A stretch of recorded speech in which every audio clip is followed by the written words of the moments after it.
मार कर तो दिखाओ, नाच कर तो दिखाओ, हाथ लगा कर तो दिखाओ। हम इस तरह के सेंटेंसेस अपनी डेली लाइफ में यूज़ करते हैं और आज के इस क्लास में हम लोग देखने वाले हैं कि हम इन्हें इंग्लिश में कैसे बोल सकते हैं। So hey everyone, my name is Dineshwari and I am an English वाली ma'am. In today's class, we are going to study these type of structure, and these structure are very interesting for you because you use these type of sentence in your daily life. So let's begin. So सबसे पहले हम इस तरह के sentences को किस situation में use करते हैं, ये तो आप सभी को पता ही होगा कि किस situation में हम इस तरह के sentences को यूज़ करते हैं. जैसे कि आप सभी को पता है, आप कहीं पर गए हो और आप लोगों की जस्ट ऐसे ही मतलब किसी से बात हो रही है, तो आपको उसे कहना हो कि आप ये करके दिखाओ, तो उसे आप कैसे बोल सकते हो, आज की क्लास में हम लोग देखने वाले हैं. तो चलिए देखते हैं. तो हमारा पहले सेंटेंस है मार कर तो दिखाओ. जैसे कि हम बोलते हैं ना किसी को गुस्से में, तो मार कर तो दिखाओ. जैसे कि सामने वाला में पीटने वाला होता है तो हम ऐसे बोलते हैं मार कर तो दिखाओ, इस तरह से. तो चलिए इन इंग्लिश में बनाते हैं. हमारा सेंटेंस है मार कर तो दिखाओ.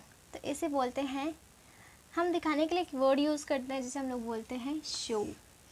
तो हम उसी तरह से आज बनाएंगे शो. तो मार कर तो दिखाओ, show me to beat. Show me to beat. मार कर तो दिखाओ, शो मी टू बीट. नाच कर तो दिखाओ, show me to dance. हाथ लगाकर तो दिखाओ,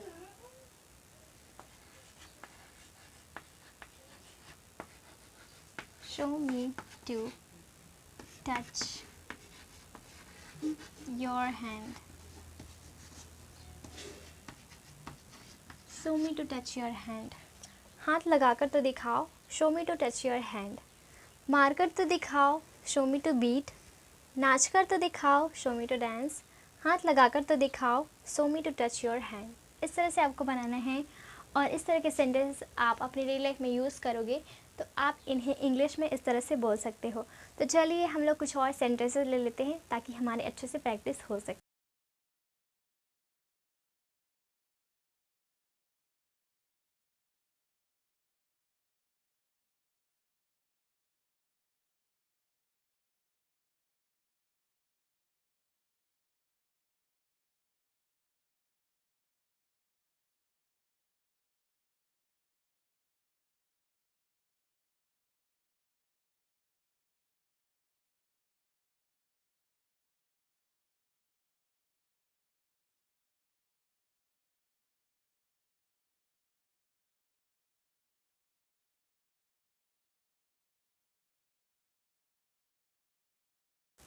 यहाँ बैठकर तो दिखाओ, वहाँ जाकर तो दिखाओ, पढ़कर तो दिखाओ. चलिए इन सेंटेंसेस को इंग्लिश में बनाते हैं.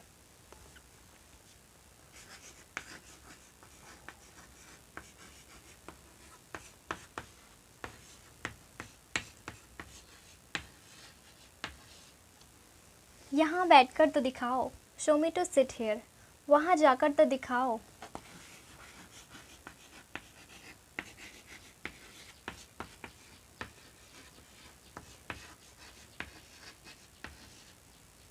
वहाँ जाकर तो दिखाओ, show me to go there. पढ़कर तो दिखाओ,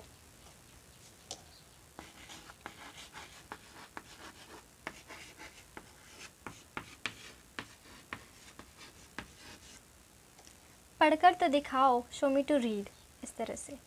सो these are the sentences and you have to make like this and you have to practice. Okay, so it's all for today and I hope that this class was helpful for you. If you consider that this class was helpful for you, so make sure that you hit the like button and share this class to your friends and your relatives. And if you haven't followed us, so please make sure that you follow us. And thank you so much for watching this class till the end.